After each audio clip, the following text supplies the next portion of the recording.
Good day to you wherever you may be. Yes, I'm going to be dropping a clip for you to watch. Yes, comment below what you think. To me, some people are not going to have rest in peace. Yes, they are getting it wrong.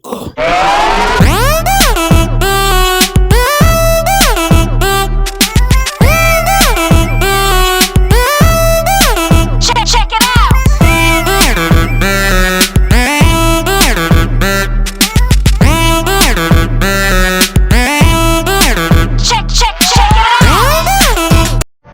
Hello everybody, my name is Joy Ejeren. A friend of yours came to you crying her eyes out. She poured out her heart how somebody did her very, very wrong. You consoled your friend. You assured her that God will punish the man or the woman that did her wrong. In fact, if thunder was to strike anybody, thunder will surely strike that man or that woman that did her wrong. Today, I want you and I to look into different situations that we often entangle ourselves in this life. Let's examine situations and see who should be punished, who should be blamed, and if thunder was to strike anybody, who should the thunder strike? Stay with me and let's look into it. Situation number 1. You are a man closer to about 50 years old. You befriended several women here in America and they were closer to your age. Those women showed interest in marrying you, but you ignored them. You then traveled to Africa and met a beautiful 18 years old. You knew in your heart that if such a young girl was living in America, that she would never look at you. But because of the poverty and the circumstance, you played and took advantage of the situation. She also played along with you, knowing her condition. You married her and brought her over to America.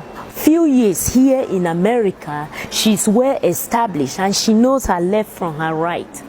She wakes up one morning, pack all her load and her belonging, and told you that she's leaving you for a younger man.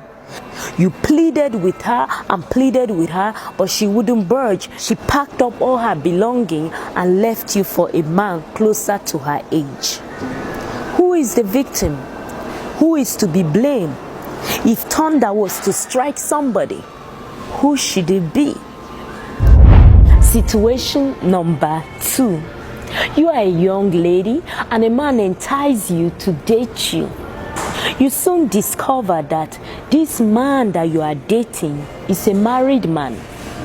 You thought about it, but you decided that you will continue to date him anyway, mainly because of the money that he spends on you, the financial gain.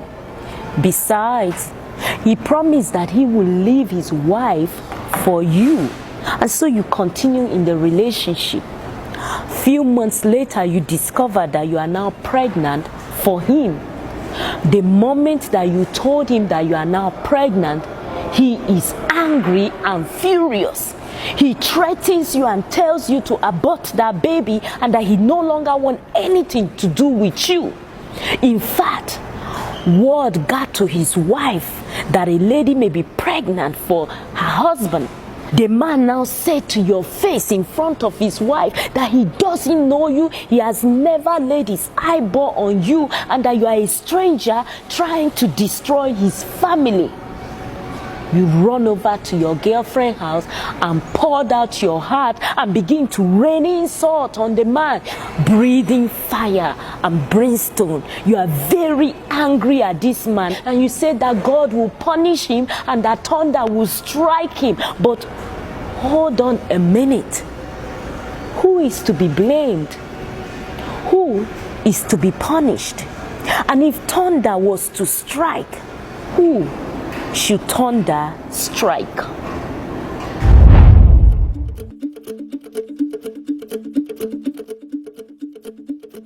Situation number 3. You live here in America and you've been having one girlfriend after another, using girls and dumping them as you please. You say to your heart, I am not going to marry any of these city girls. City girls are bad. When I'm ready to marry, I will go back home. I'll go back to my village and get a nice, innocent young girl from my village and marry her. And so after some time, you save up some money and you travel back home to your village, and you met a wonderful, innocent girl and you decided to marry her.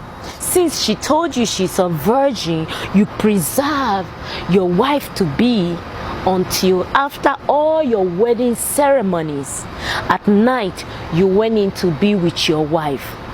You soon discovered that not only is she not a virgin, she's more loose than any of the city girls that you have ever been intimate with. She's worse than them all. She has lied to you. She has deceived you. Who should be punished? Who should turn the strike?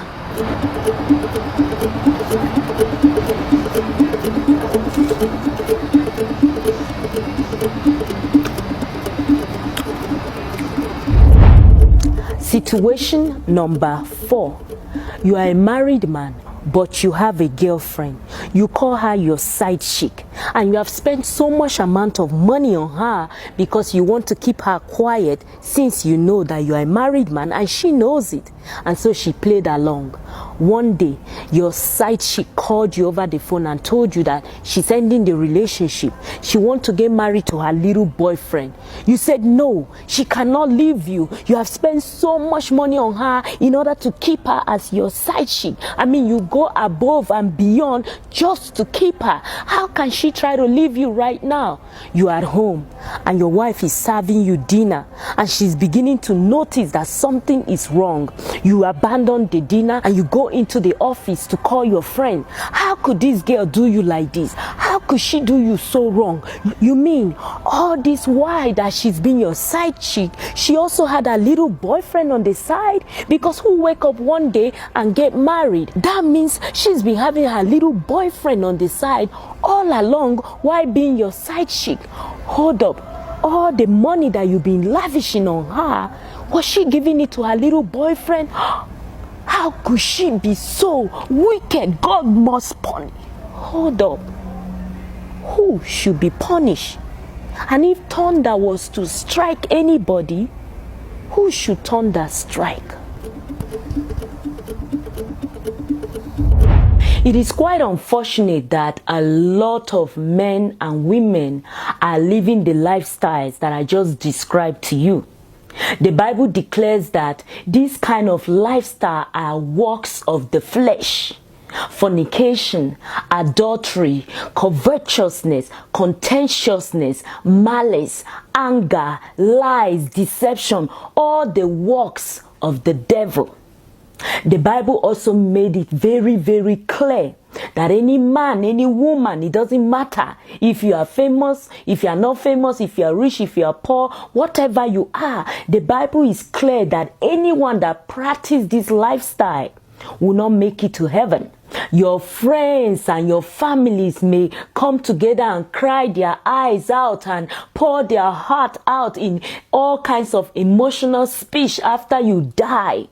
But you will not enter the kingdom of God, the kingdom of heaven, the God that is supposed to receive your soul to a final peace. You know, that resting peace that we all often talk about when somebody dies. You will not experience that resting peace if that is the life that you are living